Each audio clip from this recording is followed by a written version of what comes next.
Hey, Hello. how's it going? Good. Start off with, was in your class a couple times the last week, and I noticed a lot of good things happening. Especially like some of the things that you like the rigor in your classroom is getting to a place where students are being challenged. Tell me more about it. About the rigor in my class being too close for students are being challenged. It's always an interesting thing to talk about because I have them in 9th and 10th grade. So what rigor, where you develop rigor is different. I think in 9th grade, the rigor starts out with building habits almost and like building structures. And like in the 10th grade, it's like expanding subclaims and vocabulary and then bigger thinking. Yeah, great. I was thinking about 10th grade specifically because I know the difference in rigor between 9 and 10. And in 10th grade, you have the luxury of like having most students and they know you for a year prior. And at this point in December, you get to see last year's work plus all the work you're doing this year. Today specifically, the questions and the quality of questions was really engaging for students. And evidence of that you can see in their responses to those questions. And I like that you gave specific, deliberate time to look at this question, respond to it in writing, share with a partner, and then come whole group. And I think that yielded a lot of high quality discussion. You had some students who were very passionate about their responses and they were very eager to defend, challenge, add on, and build to the other voices in the room. So that is like the thing that if you like history, if you like that kind of brain that like naturally lights on you are really hyped for those moments where you get to have those kind of mental battles with your peers in classes. It makes those students are clearly excited to come to class and clearly excited for the Socratic seminar. Was that today? Yeah. No, the Socratic seminar is coming up, right? Okay, you want to hear something crazy? That conversation was all about their so when they walked into class today, they got a packet. I'm gonna grab actually a packet really quick. And oh no. Of course I don't have one accessible. Well, we didn't need one now. We can look at it another time. Tell me about it. They walked into class and they had a packet. And their packet actually was the thing that they used for all of class today. It had their do now at the top. And their do now was kind of an open-ended question of like, what's your familiarity with genocide and what is genocide? So a lot of them talked about like, oh, well, I remember talking about the Rwanda genocide last year in your class, or the Holocaust, right? Because that's an easy point one.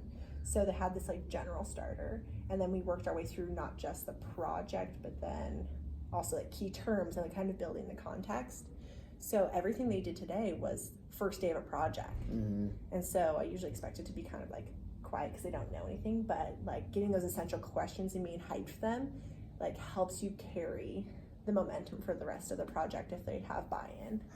So today was about creating buy-in, I guess. And they seem really bought in. It's what happens when you internalize a prompt and you really like turnkey it into something that is student facing. And you got some pretty like vulnerable answers in there, which was exciting to see. Like hearing Donnie's response to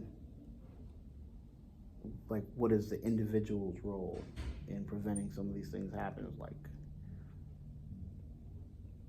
I don't know, very emotional for me. Just popping in and happening to getting a glimpse of his response as to how helpless he feels about like how he's able to impact or help people in need at a certain time. And it was really based around fear of like governments have all the power, and if they did this to these people, like what could they do to you? And it's just like, oh, Donnie, thanks for sharing.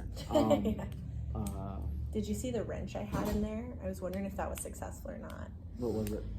So they had sets of questions that they got to prepare and talk about and think about. And then when I brought them whole group, I'd let them answer that one first and then ask them a secondary question that they didn't have time to prepare. I didn't realize, was that the second question you asked? I was wondering how come you didn't chunk it, and that's why, right?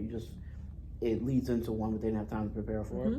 And I just wanted to see who would, I guess, demonstrate the courage to like take a guess at it or to show curiosity. And then after that, I closed out, and then they had time to, so I did it in reverse of the other question, where they had to like whole group share out and then be like, oh, not all of us have an answer, and then go into small group and discuss.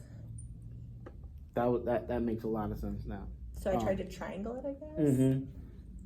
I mean, not triangle. I tried to diamond it. Diamond it. Yeah.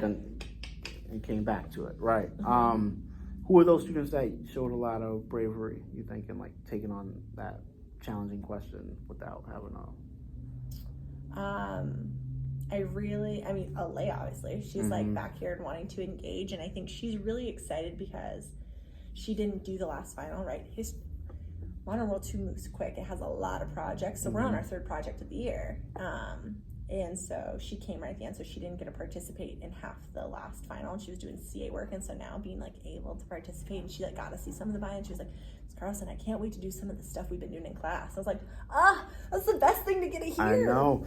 I didn't know much about her, and I've seen her in classes since she's been here, and I've never seen her that animated outside of like, you know, the friends that she knows or she's made in the halls so far. She was like really bought into class. She legitimately wanted to respond to every question. Her hand was up.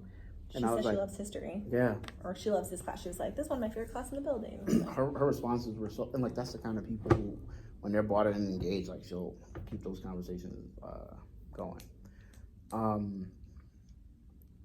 Donnie, Aaliyah, there's a lot of students who had. Yeah. Felicia was saying amazing things and would not share. And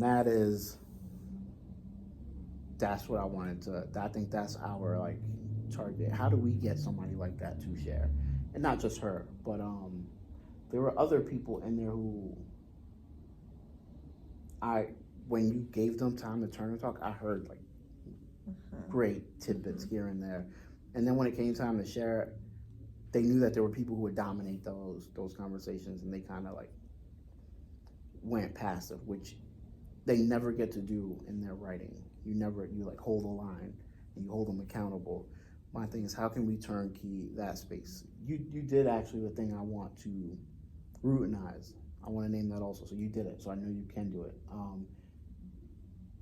Somebody was like, oh, Felicia had a great answer. And you're like, Felicia, let's sit up because I really want to hear your answer.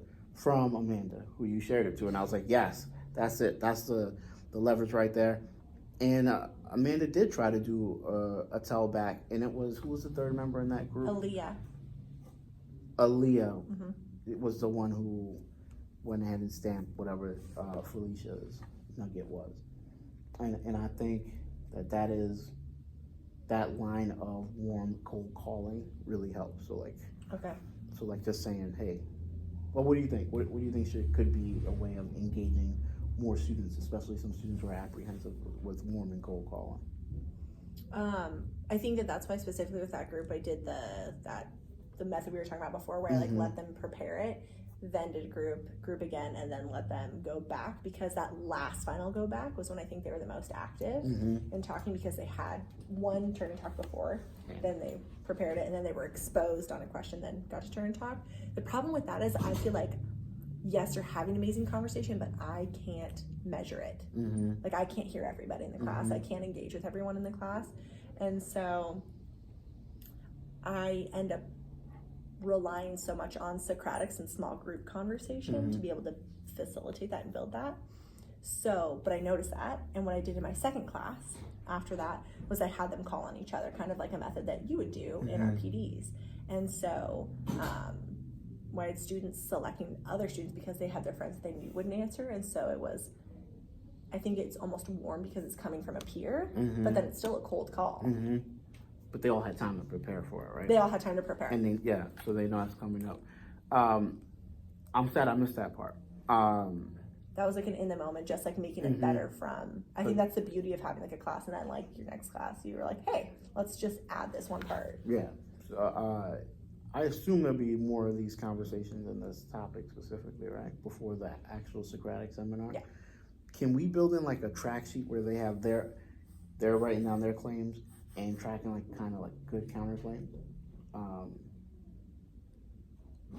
I think that would be a good way to build their own thought process out, understand like counterclaims, and give them like, you said, I heard you say this in their rebuttal, being able to quote somebody in class and respond to the parts that they agree or disagree or want to add on to it. So almost give them like a T-chart, and then like they put a claim here, and then they're listening for a counterclaim to record. So things to add on to theirs and the counterclaim. That's perfect. That'd be, because this is the only time in the entire year that they are graded on the Cox Hill counterclaim. Is in this project specifically, and I do, when they have papers they have to keep for the entire unit, I put them on color. So that would be the marking skill for that. Like, just be like, so that's why at the beginning of the year I put in like a, please buy purple and blue paper. And then I noticed one day it was up there and I was like, all right. And so I print specific things on specific colors. somebody asked for neon. Was that you? Somebody asked for a specific neon color. I was like, I don't know if we can get that because we got to buy it in bulk. But No, I put the link to the actual papers that I want, because then I feel like it happens faster. It's efficiency to me. Yeah. I keep pointing over there because I have like a stack of paper. Oh, so in case it runs out upstairs, I have like a backup. All right. Great. So Can I make a note of that? I was gonna say, let's take the next 5 minutes and like build it out if you wanted to. Okay. I'm having a problem with some of the documents this year because like we switch over from Google Doc to this other format, and this other format, sometimes it has a highlighting feature, sometimes it doesn't. So like on their Armenian genocide one that we were going to annotate today, didn't have a highlight feature. So like I had to build out like these little note takers that are just like your one sentence summary of it, and then your context, like who wrote it, why they read it. Can you send a Help ticket and CC me on it? And if we don't get a response in a couple days, I'll do like another follow-up, but usually they're pretty responsive. Okay. I should have this one. That's Tori. No, one is my one I want to go to. I'm so happy to see her participating in classes like that. A really feel-good win. She works to like if she's paired with the right students, she'll talk to students the whole time. It's she hesitant to do the group share out, so how we're getting those like Socratics and those things across. Do you want me to do the help ticket now or the document? I'll do the document, and if you want, I can send the help ticket. So,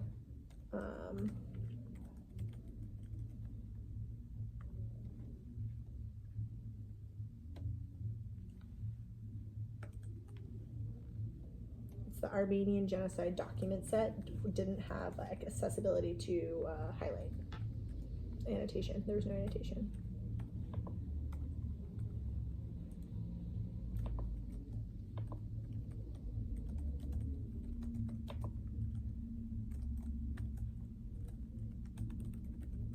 Yeah, gosh, I really like this feature. Okay, Modern World 2. I'm gonna call it the Genocide Argumentative Claim Tracker. Actually, / counterclaim.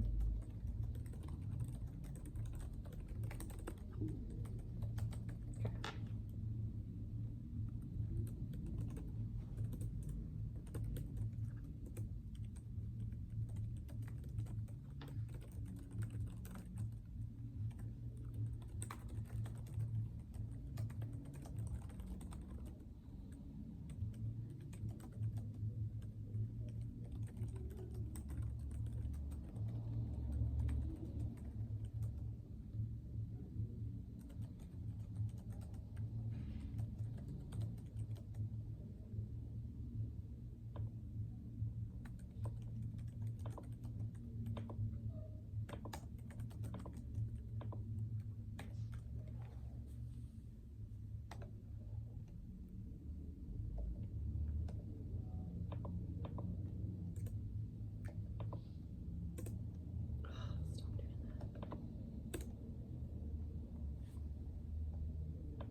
I think I should have done 3 columns, and I should have had a date on the side, actually. What would the third column be? I was going to do a date. I was going to make it a really thin column and have a date so that we knew But I was gonna do like my claim and then a peer counterclaim. Mm-hmm. Super easy, right? Such like a small lift. And so like during those conversations is when you'd be okay, on date. So during those conversations you'd be like, here's the question, everyone write down claim, partner share out. And then they should write down a counter, because their partner might not have a counterclaim, so it should be a whole group discussion. In whole group discussion, when you hear a counterclaim that you say that's a strong counterclaim, and I have a rebuttal, or I need to come up with a rebuttal for that, you have one.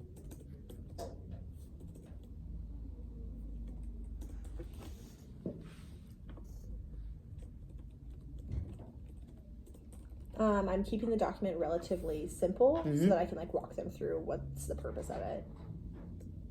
And I was just gonna leave it open like this. Yep. That's easy. And then they draw a line under that day. Keep track That'll be of like a them. closeout activity. They can add evidence, whatever. They'll have space to do many things here. I almost want to, on the back side of it, I can do two different things, and they're very different directions. On the back side of it, I can put like a argumentative claim and a counterclaim, like these, what they are definitions, like Scaffold. I scaffold, like it. like a cheat sheet, or I can put on the back of it their a document that they'll have to keep the entire unit, which wouldn't be directly about claim and counterclaim. It would be like their document that is the UN's defining a genocide document, because they're really good at keeping those when they're like, oh, this is for my Socratic, I have to have it. And that sounds like it's something that they'll have, and because they'll be tracking their comments and other people's comments, they'll always refer back to it. Yeah, because like a lot of the time they're going to build a claim, they're going to go, the Armenian genocide is a genocide. Well, I guess I'd be right. It's a genocide because like they killed a select group of people, and then they flip over to the back side and be like, oh yeah, clause B is killing a select group of people. It's something they could use as evidence for their claim and counterclaim. I like that idea. I think that'd be dope. Okay. Can we practice, just as a nice way to wrap this up, like first couple of times students are going to struggle because it's going to be a new tool. This part, the date and the my claim part, it's about identifying a peer counterclaim. That's going to be the tricky part.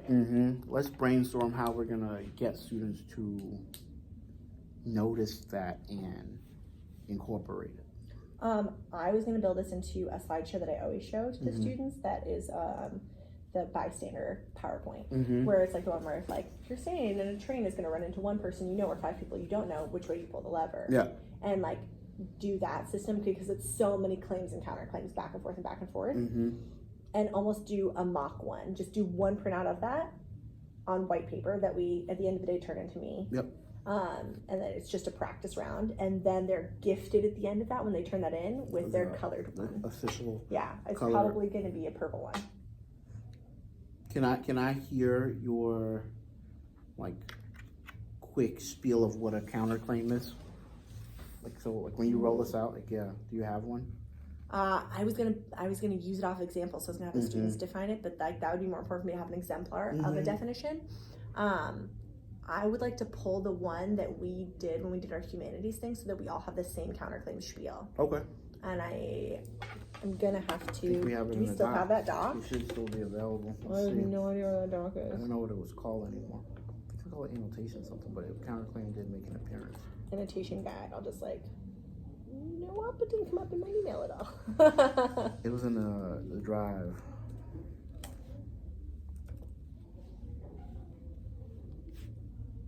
But I know for me, like it's so important to see the example.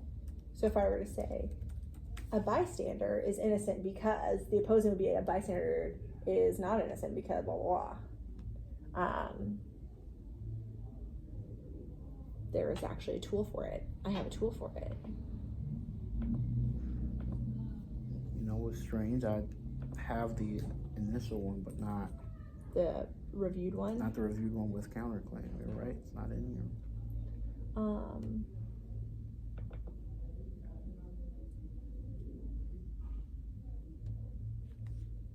Okay, I have this is the doc, this is what I used to teach it before. To write a counter argument, you must first turn against and then turn back. That was what it was. How to turn against. Use transition words. So this is how to write a counter claim. And then here's the language used. Some have argued that, however, I guess the part that I think they will struggle with, though, is they won't phrase it like that because they'll just be writing down someone's argument who goes against theirs. Mm-hmm. So at first, and that's fine. Also, like, we can teach the transition word. It's identifying a claim that goes against yours. So I guess I would define it as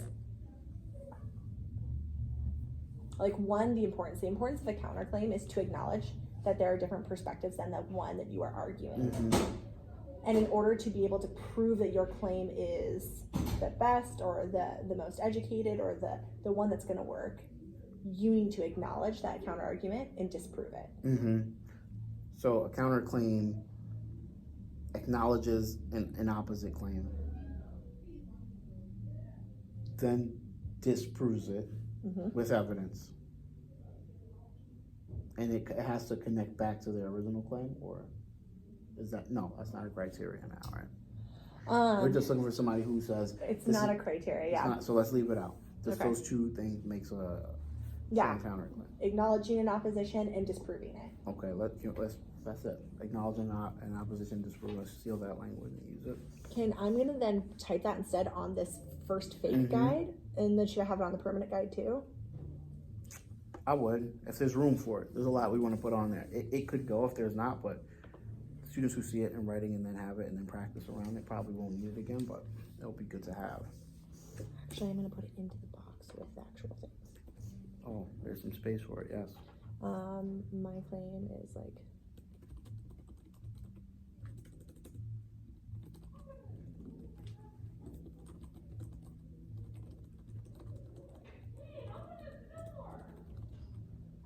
I'm just trying to like use the most simplistic version of the language. So my claim, the argument you are going to make that will be supported with evidence.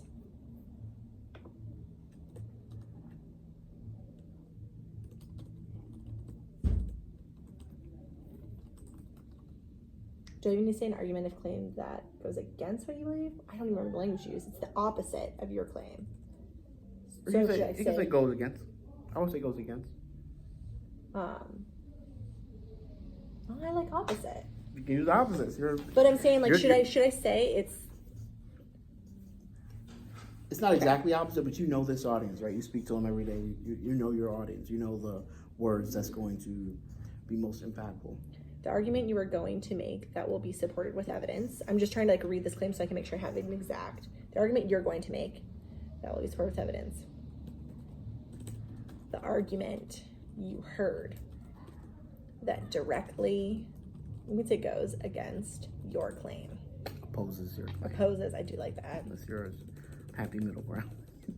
Okay. The argument you heard that directly opposes your claim. A hint in there could be like, look for flaws in logic or accuracy.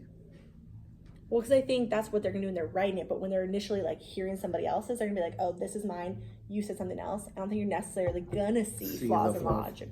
Because that's what you're going to look for when you're writing it. But when someone else in class is stating it, they're like, oh, well, we shouldn't do this. That's how you can argue against it in the Socratic. Okay. But I want to start with just like the naming it and like acknowledging it. Initial phase, let's go. Because I think when we start with this, like start out the base level, we can build so much higher than trying to correct the level up here. So when you,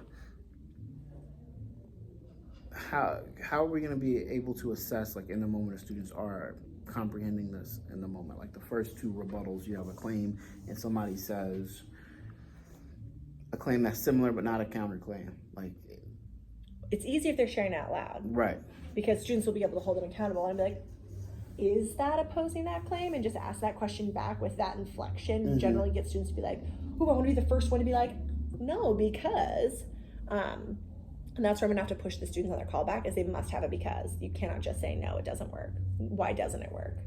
But the hard part is monitoring all of this in class if they're not speaking out loud.